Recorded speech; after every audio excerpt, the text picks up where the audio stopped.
Selamat siang semuanya, Kak Melody, Kak Felisa, Kak Tanaya. Eh, Sebelumnya perkenalkan, saya Zulhan, sebagai mahasiswa Binus Online Digital Business Management.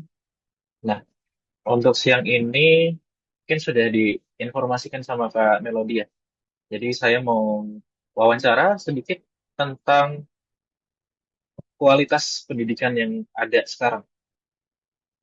Oke, mungkin langsung ke pertanyaan aja Kak ya, yang pertama. Baik, Silakan Kak Zolan. oke. Ini saya langsung, em, saya wawancaranya ke Kak Ricardo ya, atau ke Kak Felisa? Sama. Saya. Oke, baik. Oke.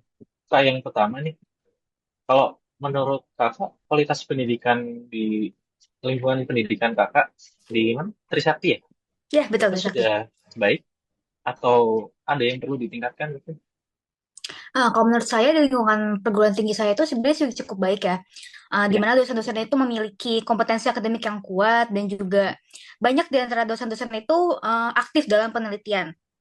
Selain itu juga tentang mungkin fasilitas pembelajaran seperti perpustakaan, laboratorium, dan juga akses ke media digital itu cukup mendorong proses belajar. Tapi sebenarnya tetap masih ada sih ya hal-hal yang bisa Hmm. ditingkatin, seperti kayak meningkatkan integrasi antara teori dan juga praktik yang lebih mendalam nih antara Hmm. uh, sorry praktik yang mendalam, agar mahasiswa itu nggak cuma paham teorinya aja tapi juga Hmm. bisa terjun langsung di luar kelas seperti itu sih. Oke, oke. Berarti memang sudah baik, tapi masih tetap ada yang perlu ditingkatkan ya, Benar, semestinya. Apalagi era digitalisasi ini pasti betul betul banyak betul banget banget. Mungkin perbaikan. kita bisa join ke project-project yang lebih ya lebih meningkatkan kemampuan kita Ya, aja sih kayak gitu. betul betul. Oke. Langsung ke pertanyaan kedua, Kak.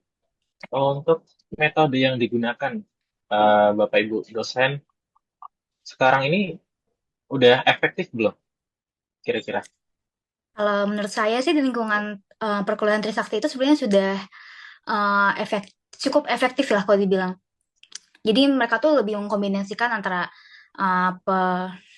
pendidikan yang tatap muka, Hmm. eh, dan cara belajar itu mungkin dengan diskusi dan juga presentasi, studi kasus.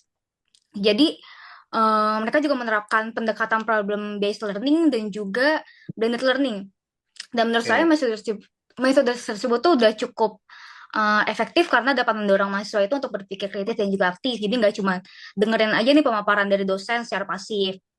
Nah, tapi balik lagi, efektivitasnya itu kembali ke tergantung. Jadi tergantung antara kesiapan dari dosen tersendiri dan juga keterlibatan aktif dari mahasiswanya itu. Kayak gimana caranya keduanya ini saling melengkapi aja sih, kalau menurut aku. Oke, baik. Ke pertanyaan ketiga, Kak. Eh, untuk implementasi kurikulum nih, kira-kira sekarang ini udah relevan sama mungkin apa ya? Adaptif, adaptif untuk kebutuhan mahasiswa nanti untuk ke depannya gimana? Kira-kira udah relevan ya? Kalau menurut saya sih kurikulum itu udah cukup relevan sih ya dengan kebutuhan di dunia kerja, terutama dengan adanya program-program magang dan juga mata kuliah itu kita bisa pilih kan kadang fleksibel ya ada mata kuliah Hmm. pilihan. Uh, dan juga sekarang perguruan tinggi itu udah mulai menekankan pada soft skill seperti komunikasi dan juga leadership. Nah, tapi tetap masih ada yang perlu diperkembangkan. Misalnya dengan lebih adaptif, memperbanyak kerjasama dengan industri dan juga pembelajaran yang berbasis project, dan juga integrasi dengan teknologi dan juga isu-isu yang terkini sih dalam materi perkuliahan.